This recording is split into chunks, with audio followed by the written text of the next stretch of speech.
പലപ്പോഴും വചനപ്രേക്ഷകർ പറയുന്ന ഒരു കാര്യമാണ്, അപ്പനും അമ്മയ്ക്കൊക്കെ പശുധാനമന്ത്രം ഉണ്ടെങ്കിൽ മക്കൾക്കും പശുധാനമന്ത്രം ഉണ്ടാകും, ഇല്ലെങ്കിൽ ഇല്ല എന്നുള്ളത്. അതിനൊക്കെ ഒരു രസകരമായി അവതരിപ്പിക്കുന്ന ഒരു കാര്യം പലപ്പോഴും നമ്മുടെ പ്രസംഗം കേട്ടിട്ടുണ്ട്. ഈ ക്രിസ്ത്യൻ ടീമാണ് കൂടുതലും അത് പ്രചരിപ്പിക്കുന്നത്.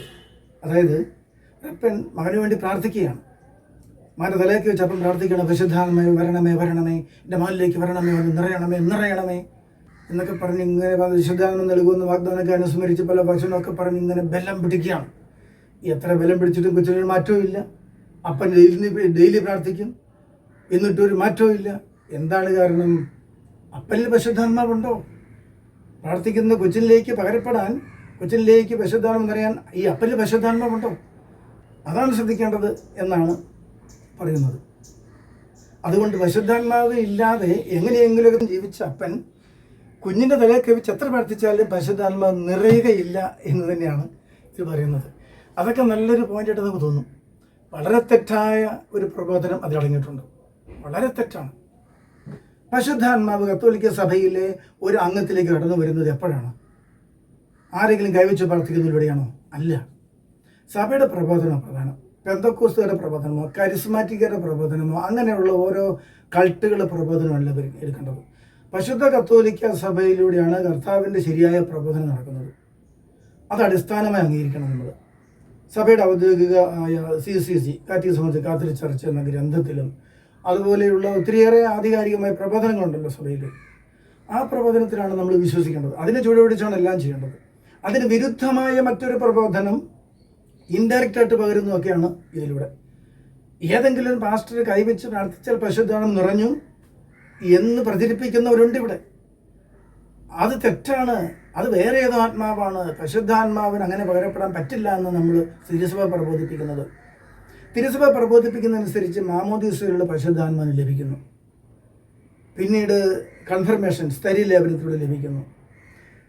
ഈ രണ്ട് കൂദാശകളിലൂടെയും പശുദ്ധാത്മാവ് ലഭിക്കുന്നുണ്ട്. ആദ്യകുർബാന സ്വീകരണത്തിലോ ത്രിത്വേക ദൈവ സാന്നിധ്യം തിരുവസ്തിയിലുണ്ട്.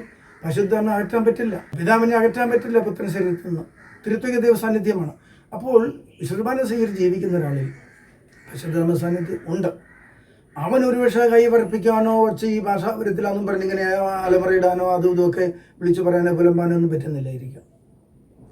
അങ്ങനെ ബലം പിടിച്ച് പരാജയപ്പെട്ടാലോ വിചാരിക്കും എനിക്ക് പശുദ്ധാത്മാവില്ല എന്ന്. എത്രാൻ കൈവച്ച് വരുന്ന പശുദ്ധാത്മ നൽകുന്നതല്ലാതെ കൺഫർമേഷനിൽ അതല്ലാതെ ആരെങ്കിലും കൈവച്ച് പശുദ്ധാത്മ നൽകുന്ന പരിപാടി തിരുസഭയിലില്ല. അത് കത്തോലിക്ക കരിസ്മാറ്റിക്കിൽ ഏറ്റവും വലിയ ധ്യാനഗുരു ആയാലും, വലിയ കൺവെൻഷൻ നഗറിലെ അത്ഭുത പ്രവർത്തകനായ ധ്യാനഗുരു ആയാലും അൽമായര് കൈവച്ച് പ്രാർത്ഥിച്ച് പരിശുദ്ധാത്മാവിനെ കൊടുക്കുക എന്ന പരിപാടി കത്തോലിക്ക സഭയിലില്ല.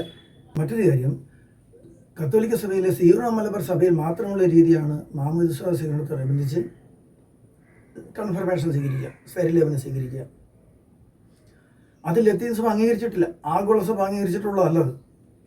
മെത്രാൻ തന്നെ കൺഫർമേഷൻ ചെയ്യേണ്ടത്, അതിനെ സാധ്യതയുള്ളൂ എന്നാണ് ആഗോള സഭയുടെ ഇപ്പോൾ നിലപാട്.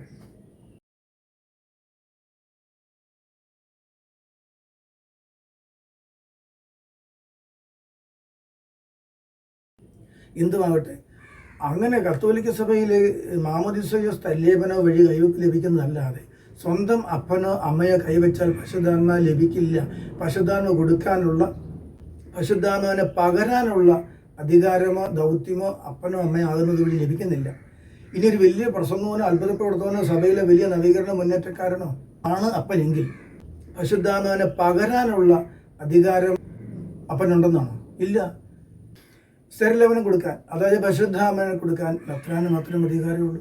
അപ്പോൾ പശുദ്ധാത്മാവിനെ ലഭിച്ചവരാണ് പിന്നീട് പ്രായപൂർത്തിയായ ശേഷം ഓരോ പ്രാർത്ഥന ഗ്രൂപ്പിലോ ധ്യാനകേന്ദ്രത്തിലൊക്കെ പോയിട്ട് പശുദ്ധാത്മ കിട്ടിയില്ല എന്നും പറഞ്ഞാൽ അവനിട്ട് കരയുക, ഏതെങ്കിലും അരുവി സ്വാധീനം വരുന്നോ കിട്ടിയെന്ന് വിചാരിക്കുന്നു എന്നൊക്കെ. അപ്പൻ കൈവച്ച് പ്രാർത്ഥിച്ചാൽ പശുദ്ധാത്മാവിനെ കിട്ടിയില്ല കൊച്ചിന് എന്നത് അപ്പൻ ഇല്ലാത്തത് കൊണ്ടാണെന്ന് പറയുന്നു. വലിയ ധ്യാനഗുരു അഭിഷേകമുള്ള അഭിഷേക ശുശ്രൂഷ നടത്തുന്ന ആളാണ്. അദ്ദേഹത്തിൻ്റെ മകൻ്റെ തലയൊക്കെ വെച്ച് പ്രാർത്ഥിച്ചാലും, അയലോക്കത്തുകാരുടെ തലയൊക്കെ വെച്ച് പ്രാർത്ഥിച്ചാലും, ആരുടെ തലയൊക്കെ വെച്ച് പ്രാർത്ഥിച്ചാലും പശുദ്ധാത്മാവിന് ലഭിക്കും എന്നും പറയുന്നു. ഇതൊക്കെ തെറ്റായ പ്രബോധനമാണ്. പശുദ്ധാത്മാവിനെ ലഭിക്കുന്നതിൻ്റെ വഴികൾ സഭയിലുണ്ട്. ആ വഴികളെ, പ്രബോധനങ്ങളെ എല്ലാം ശരിയല്ല എന്ന് വരുത്താൻ, ഒരു പെന്തക്കോസ്ത് രീതി സഭയിൽ പടർത്താൻ ഇങ്ങനെയുള്ള പരാമർശങ്ങൾക്ക് ഒക്കെ കഴിഞ്ഞിട്ടുണ്ട്.